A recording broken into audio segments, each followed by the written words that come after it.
Tiens donc, public, je pensais que vous m'attendiez avec impatience.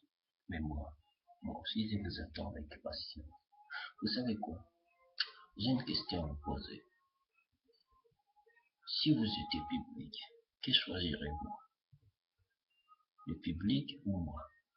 Enfin, je vous donnerai mes raisons d'être ici à la fin de cet enregistrement. Mais ne croyez surtout pas que je vais vous lâcher. Car moi, personnellement, je vais vous dire, je vais me donner le meilleur de moi-même. Je vais vous donner le meilleur de moi-même. Et ça, sans concession. Comptez sur moi. Je suis toujours là. Ne vous inquiétez pas. Un Kakachi, vous êtes tellement mignon que j'aimerais vous dire une chose. Je vais vous chanter une chanson d'amour que j'ai toujours adorée.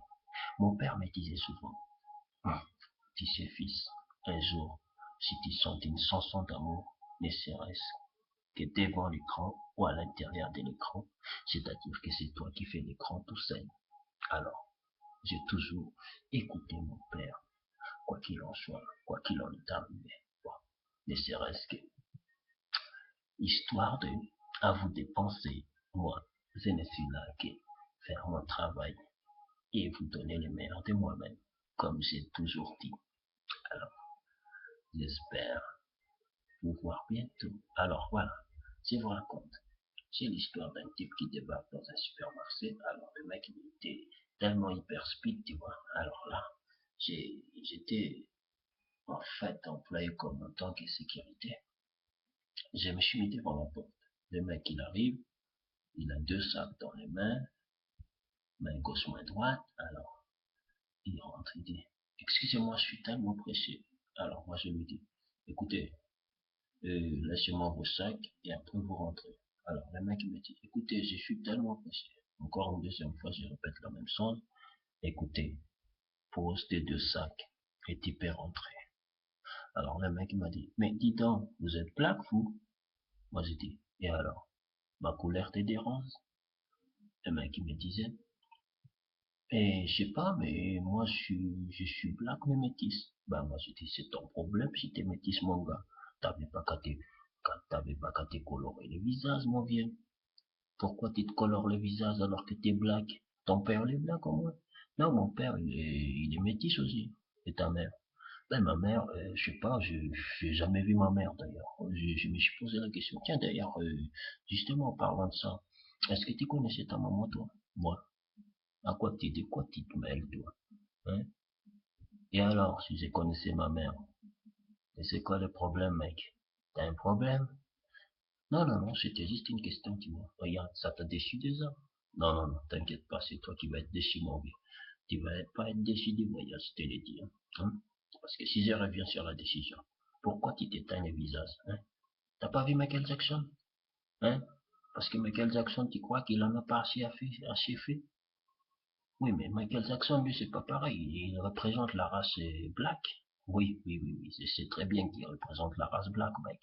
Mais c'est qu'il y a un problème là-dessus. Hein? C'est peut-être un problème sentimental que t'as là, n'est-ce pas?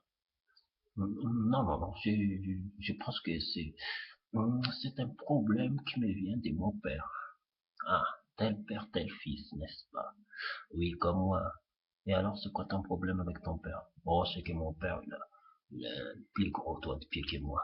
Et toi, t'as un gros doigt de pied? Non, non, non, non. Oh, tu sais, moi, je me suis fait réimplanter un autre doigt de pied. Donc, c'est-à-dire que t'avais un gros doigt de pied avant. Non, non, pas forcément. Mais je vais te dire une chose.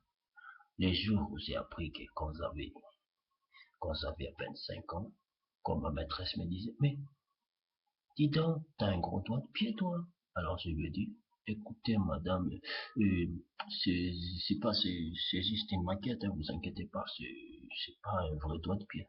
Vous croyez, vous allez me faire comprendre ça. Elle dit, ben oui, vous savez très bien hein, que c'est votre papa qui a un gros doigt de pied ou votre maman? Non, je sais pas. D'ailleurs, je vais devoir poser la question à ma mère d'ailleurs, parce que je n'ai jamais su que mon père avait un gros doigt de pied lors des jours où ma mère disait, tu sais, Chérie, ton papa avait un gros doigt de pied. Et à chaque fois qu'il s'est baladé sur la place, il y avait toujours des sables mouvants. Alors moi, je dis, mais maman, et comment faisaient les gens? Il y avait bien des gens sur la place. Ben, à chaque fois qu'il y avait des sables mouvants, les gens, ils coulaient, ils rentraient sous les sables et après ils remontaient. Ah, d'accord. Tu crois vraiment que ça se passe comme ça, maman? Ah oui, mon fils, tu sais très bien. Papa était toujours absent quand on avait besoin de lui. Mais les jours où on débarquait sur la place, là par contre, il n'était pas absent. Tu sais pourquoi? Parce que tout simplement, il voulait montrer à tout le monde qu'il avait un gros doigt de pied. Hmm.